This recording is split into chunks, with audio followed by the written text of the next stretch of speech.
Thank you, Mr. Speaker. Thank you for the first clarification, which we have humbly understood and agreed with.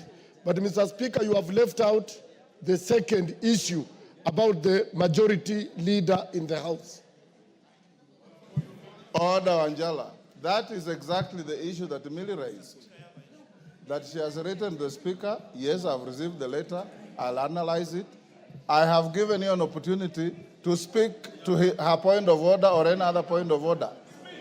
Yes. Yes, Junaid Mohammed. Mr. Speaker, first I want to say today that I am privileged to speak from the seat of the majority leader. Mr. Speaker. Because, Mr. Speaker, even when I sat on the seat, it is very warm, Mr. Speaker, unlike mine, which was very cold, Mr. Speaker. I didn't know the seats of Parliament have different warmth, Mr. Speaker. But, Mr. Speaker, I don't foresee myself leaving this seat anytime soon. I don't see myself leaving this one anytime. But having said, Mr. Speaker, as you are aware and as you have alluded to, Mr. Speaker, there is a court ruling. A ruling of court consisting of 3-judge bench, Mr. Speaker. Mr. Speaker, a court ruling has only got 2 decisions, Mr. Speaker. There is no third way about it. One is to obey it, and secondly, if you have any avenue of appeal, you exercise that right of appeal, Mr. Speaker. There is no third way about it, Mr. Speaker. And the court ruling, what we went as Azimio after the election, after your decision here, Mr. Speaker, what took us to court was for the court to interpret for us the constitutionality of your decision on who's the majority party and who's the minority party in this House, Mr. Speaker. And the issue of the Speaker came in as obiter, Mr. Speaker. But what took us to court, we wanted to know, because when we arrived here after the election, we arrived here knowing very well that we are the majority party, Mr. Speaker. And we are the numbers. But midway, we ended up losing numbers through your ruling, Mr. Speaker.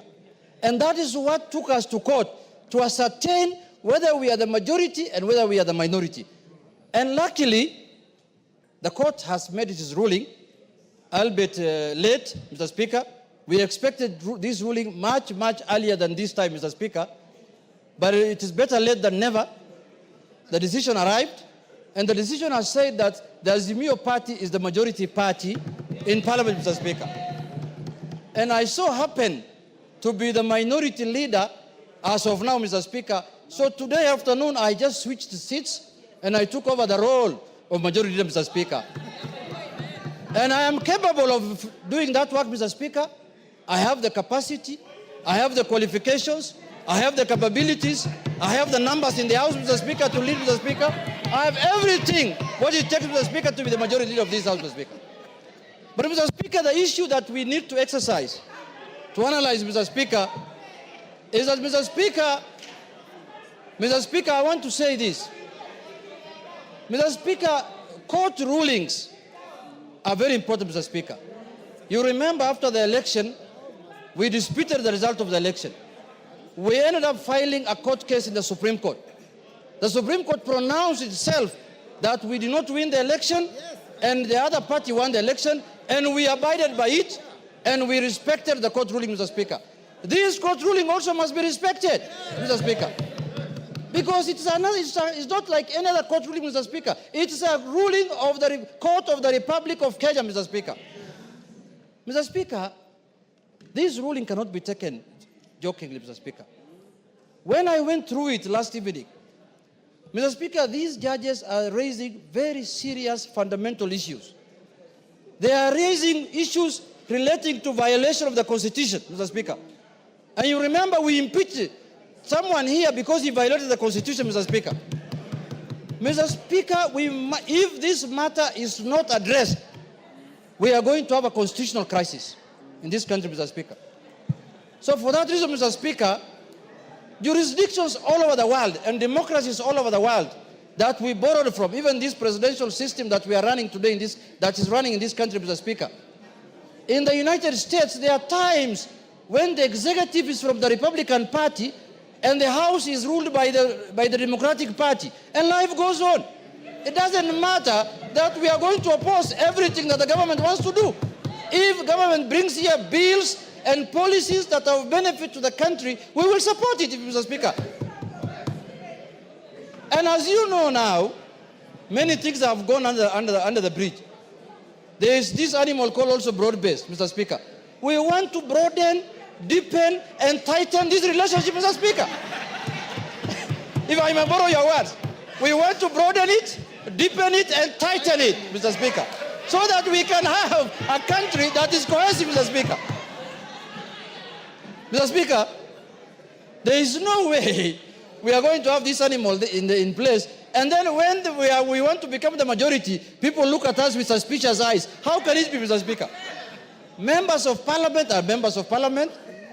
They work under the Article 95 of the Constitution, which has given them the roles of oversight, legislation, and representation, Mr. Speaker. We are not going to do our business outside Article 95, Mr. Speaker.